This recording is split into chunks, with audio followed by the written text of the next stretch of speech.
So, why a presentation on management? Three reasons. Firstly, everyone thinks they can manage, when often they are lacking many of the necessary skills. Secondly, most managers receive absolutely no training for a role that can take a lifetime to master. Finally, I was a less than average manager who fit into both of the previous categories. So, why would a below average manager need to change? Poor management skills can have a devastating impact on one's career. What many managers do not realize is that those individuals beneath you can have just as big a determining factor on your success as those above you. Often, bad managers are passed up for promotions because their superiors can't find employees willing to work under them. Being a bad manager can cost promotions, so it is always a good idea for those who want to accelerate their career to learn to manage well and work in harmony with other staff. Bad managers are a risk to organizations because they can cause lawsuits. Managers lacking in strong interpersonal skills can often create lawsuits by mistreating employees or treating the employees in a manner that is not in line with state or federal labor laws. Bad managers often have undue stress because they are constantly battling with employees and other staff. The result is that employees are working against them instead of for them. This results in the manager having to do a lot of the work themselves because the employees are not willing to do the tasks requested. Alternatively, the employees do a poor job to spite the manager, which results in a massive amount of rework. Bad managers can create a hostile work environment, which is extremely unproductive. If employees are fighting, they are not working. This can also lead to employees sabotaging the efforts of the team and the manager, as well as other antisocial behavior. Bad management can erode or destroy business and personal relationships. It can also cause a company to lose valuable customers. But what bad managers may not realize is that problems with their work have a habit of spilling over into their personal lives, which can cost them personal relationships. Bad managers can decrease productivity. Employees do not want to perform for bad managers, and this includes managers who rule with an iron fist. Being a good manager is often not just about knowing when to push, but how hard to push. This is why managers must develop a relationship with each of their employees who each have unique personalities. What many may not realize is that bad managers often have very inefficient departments where there is constant turmoil. The staff is often in reactive mode instead of proactive mode. These types of teams seem to be in a persistent state of crisis. When teams are in reactive mode, they are working inefficiently on fixing problems, which is much more costly than avoiding problems. Finally, bad managers can get fired or terminated. Often their managers are concerned that there could be a revolt by the manager's subordinates, or worse, that one day the supervisor of the manager could be working for the bad manager. This would be a fate worse than death for many supervisors. So, whose responsibility is it to become a better manager? It is solely the manager's responsibility to become a better manager. The looming problem with individuals who are in management is that many of them have had little or no training. The company may have offered a 2-hour leadership workshop or a couple of manuals to read, which, more often than not, go unread. This usually sums up the training for the typical manager. Being a good manager starts with a lifetime of education. For successful, strong managers, it never stops. This goes against the misconception of many individuals who believe that being a good manager is barking out orders as seen on TV, which could not give a more incorrect example of realistic or proper management best practices. Being a strong manager isn't about what you see on TV. It is utilizing strong interpersonal skills, mimicking successful managers, reading books by subject matter experts, and developing strong interpersonal skills each day. Most of all, being a good manager is a never-ending education that can take a lifetime to master. Another common misconception in the workplace is that a good employee equates to a good manager. All too often, top-performing employees are rewarded with a promotion to a management role. However, managing oneself and managing others are very different things. There are many individuals who work well by themselves. They know how to organize themselves and keep all of their affairs in order, utilizing a set of systems that work well for their personality type. However, their interpersonal skills or ability to organize a group may be lacking or non-existent. A good manager is organized, team-oriented, objective, calm, a strong communicator, and able to deliver the needs of the business. Many of these skills can be developed, but some are necessary from the onset. Calmness and strong organization skills are very necessary for a manager. While these traits can be developed, it is best to have these in place from the start. This is why a top-performing employee may not always be the best choice for a management role.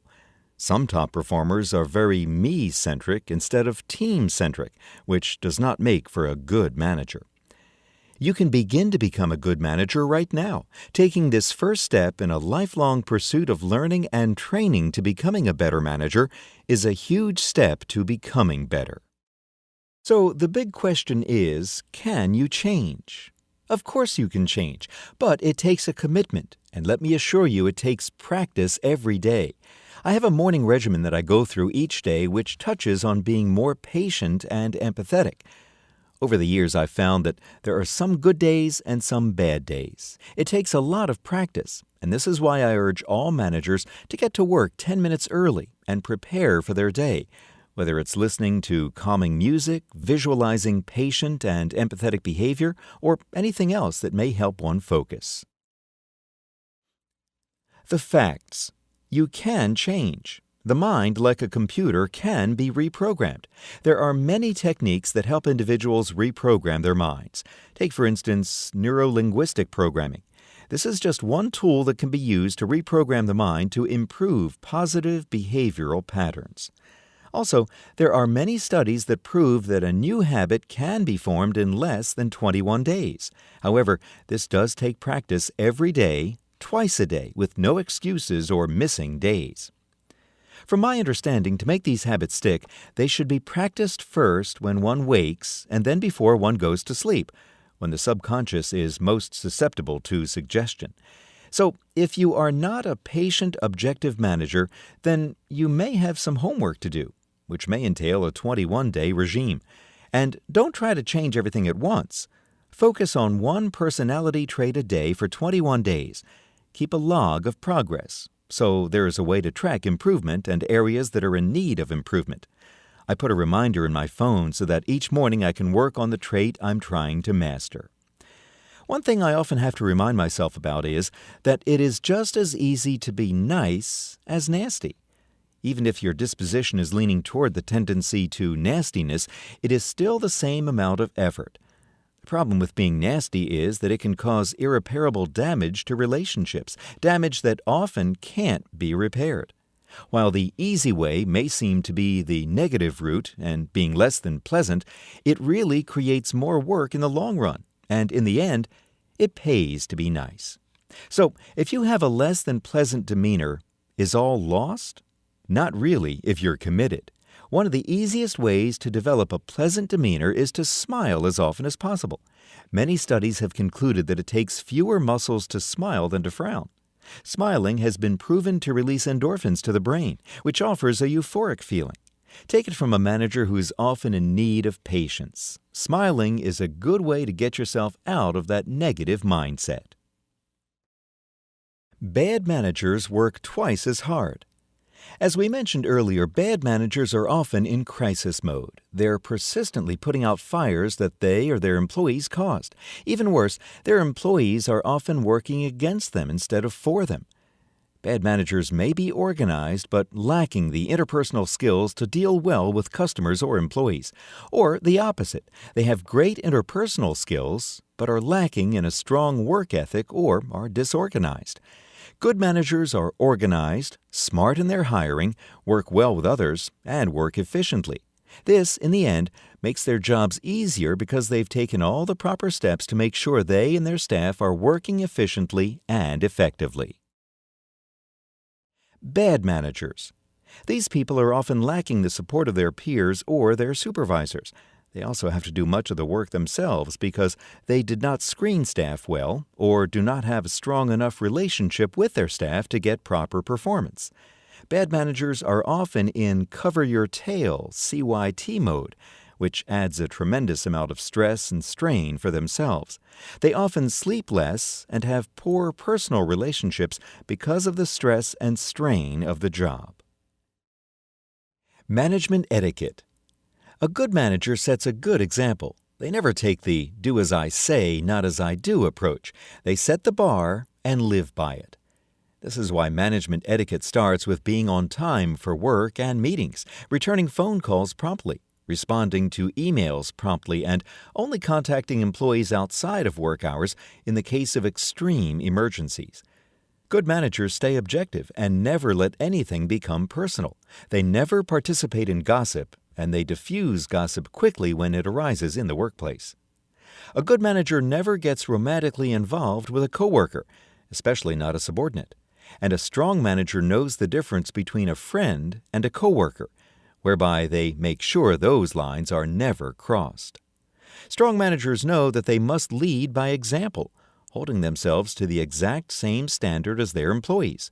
They do not put themselves on a pedestal and surely do not allow themselves special treatment or a free pass from the rules because they are managers. Managers have to hold themselves to a strict standard that requires discipline. What many managers do not realize is that their behavior dictates their subordinates' behavior. If you act in a hot-headed way, then they will be hot-headed. If you are complacent, then they will be complacent. Believe it or not, employees observe everything the manager does. If a manager wants their phone calls or emails returned promptly, then they have to return communication promptly. Nothing denotes incompetence more than a manager who does not communicate.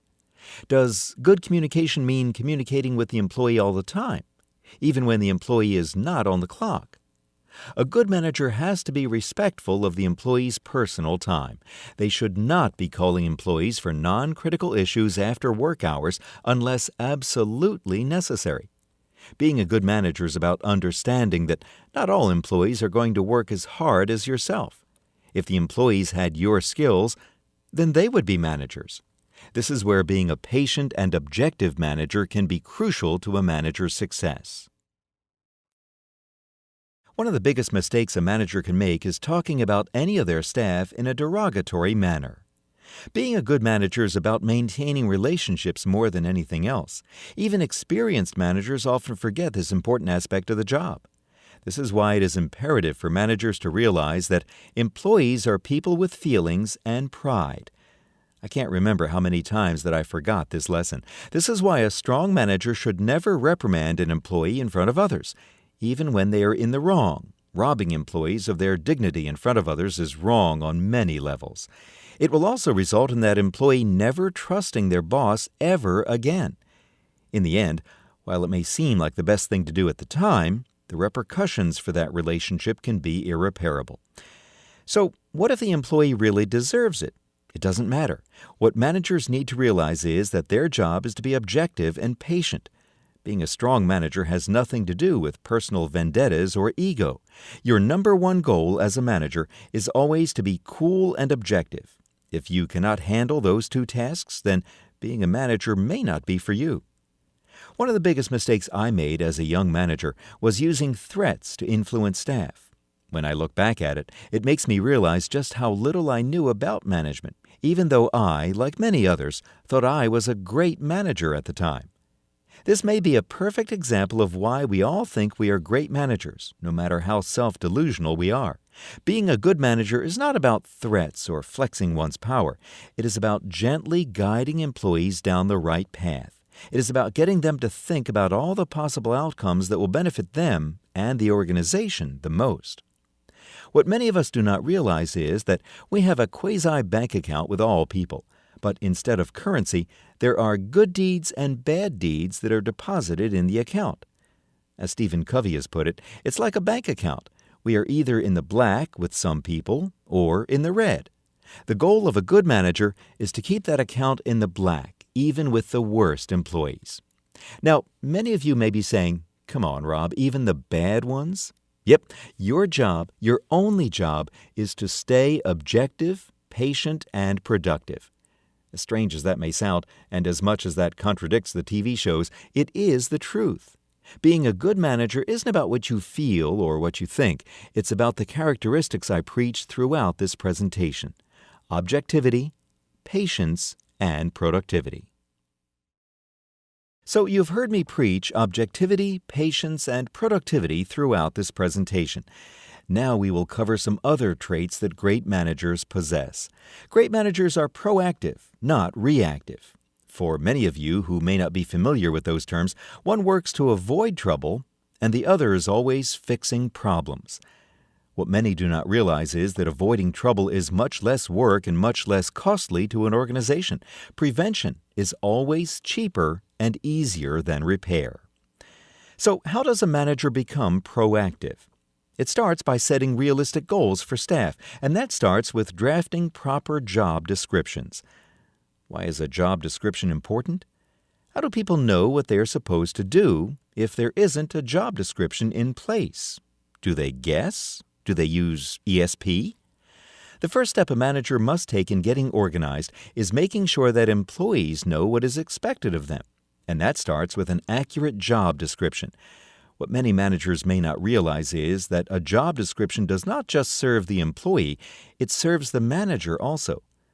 A good job description is like an inventory of necessary skills to the manager. It tells them what they have and don't have. It also tells the manager if they are expecting too much or too little. You show me a manager who has not drafted a thorough outline for each position in their department, and I will show you a manager who is disorganized and constantly in firefighting mode. Strong managers set realistic expectations, and there's no way to know whether those expectations are realistic or not without putting them to paper and comparing them to the standard. The second step to being a manager with strong organizational skills is to draft proper policies and procedures for the staff to follow. Why is this important?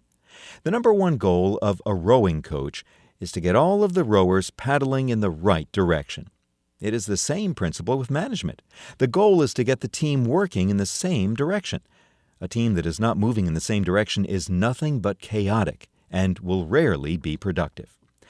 So, what else helps staff perform? Training, orientation, job shadowing, interpersonal skills training, manuals and procedures policies for the department are a good start for getting staff organized. I can't tell you how many times I've gone on to a site where there are problems, and when I sit down with the employees and ask them about training, job shadowing, manuals, or any other details pertinent to performing their job, they have not received any of the above. Then the manager can't understand why things are in complete chaos and the employees aren't doing what they want.